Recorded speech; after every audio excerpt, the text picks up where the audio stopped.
Lalu untuk mengisi kolom laba rugi dan kolom neraca ini, minggu lalu saya sudah bilang bahwa untuk kolom laba rugi ini adalah berisi akun-akun yang bersifat sementara. Misalnya seperti beban, penjualan, pembelian.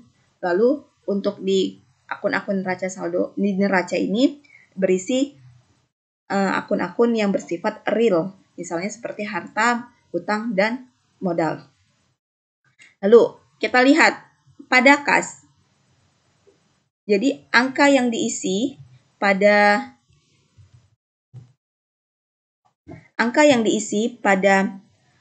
laba rugi atau neraca itu adalah angka-angka dari neraca saldo disesuaikan.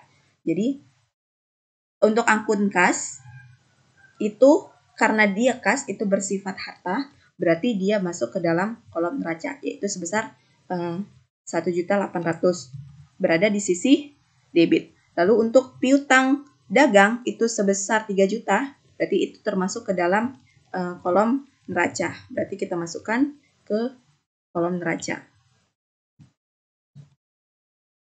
Lalu untuk cadangan kerugian piutang dagang itu juga termasuk ke dalam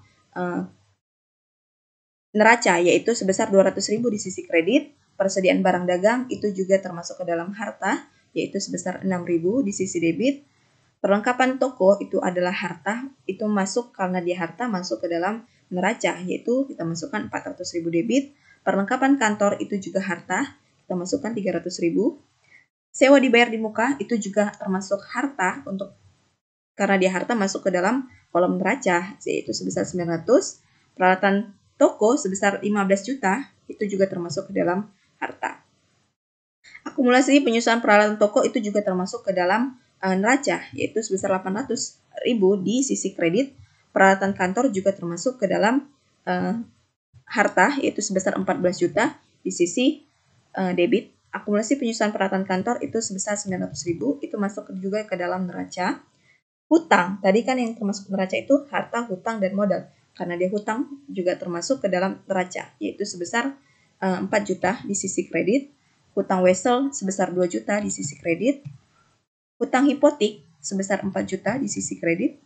Modal sebesar 18.800.000 di sisi kredit. Prive itu juga termasuk harta, itu masuk ke dalam 500.000 di sisi debit. Lalu penjualan ini kan bersifatnya sementara. Karena dia sementara berarti dia masuk ke dalam kolom laba rugi. Penjualan 30 juta di sisi kredit, berarti kita masukkan ke dalam kolom laba rugi di sisi kredit.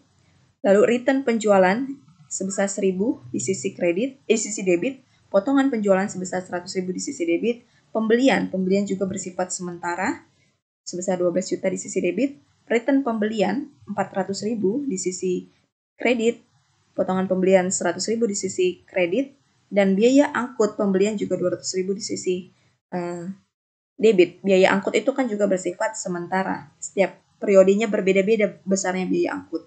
Jadi karena dia berbeda, bersifat sementara, masuk ke dalam laporan laba rugi. Maksud ke dalam kolom laba rugi.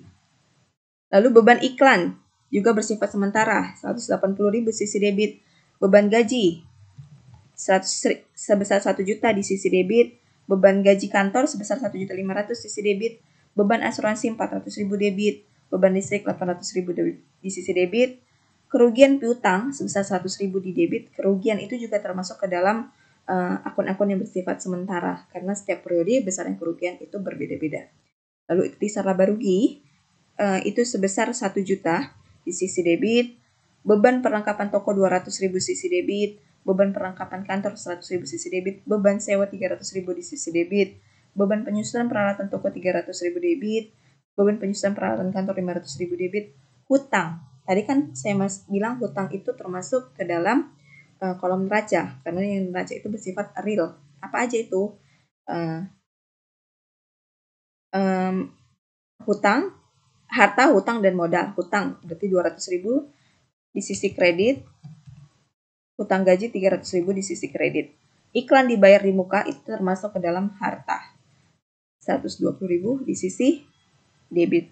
Berarti setelah kita memasukkan akun-akun ini, kita menghitung berapa besar kolom laba rugi untuk debit kredit, dan berapa besar neraca saldo untuk debit kredit.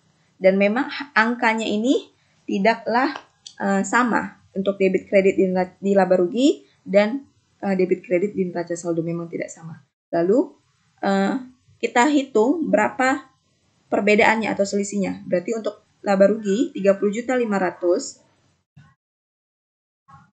dikurang dengan 19.680.000 itu sama dengan 10.820.000. Untuk yang di neraca juga seperti itu. 42.020.000 dikurang dengan 31.200.000 itu sebesar 10.820.000.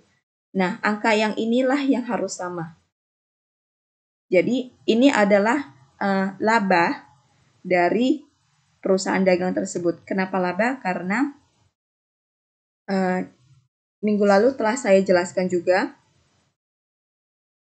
kalau di kolom laba rugi lebih besar berada pada kolom kreditnya, atau kredit lebih besar daripada debit, maka itu termasuk ke dalam laba.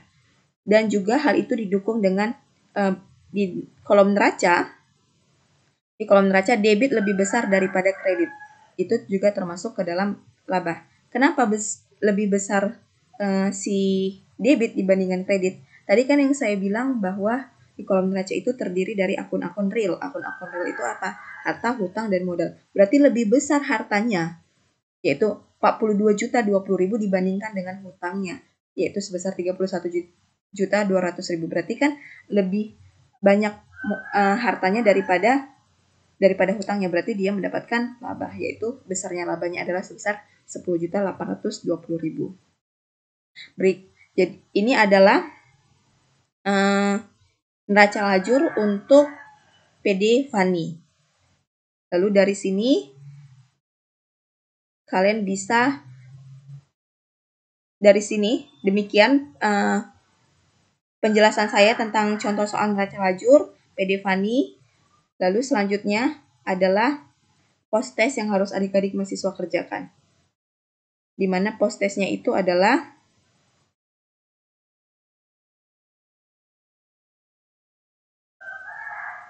post-testnya itu bisa kalian pada layar, di mana ini adalah neraca saldo untuk PD Indah per 31 Desember 2021 yang terdiri dari akun kas sampai dengan akun beban iklan. Lalu dari sini ada data-data penyesuaian tanggal 31 Desember 2021, ada 10 keterangan. Lalu dari sini kalian diminta untuk membuat AJP dan neraca lajur. Dan untuk pembuatan AJP kalian harus menggunakan HPP dan ikhtisar laba rugi seperti yang telah saya jelaskan tadi. Lalu kalian diminta untuk membuat neraca lajurnya. Setelah kalian hitung atau kalian buat jurnal AJP-nya, kalian masukkan ke dalam kolom neraca lajur. Di mana kolom neraca lajur yang kalian gunakan adalah kolom 10 kolom.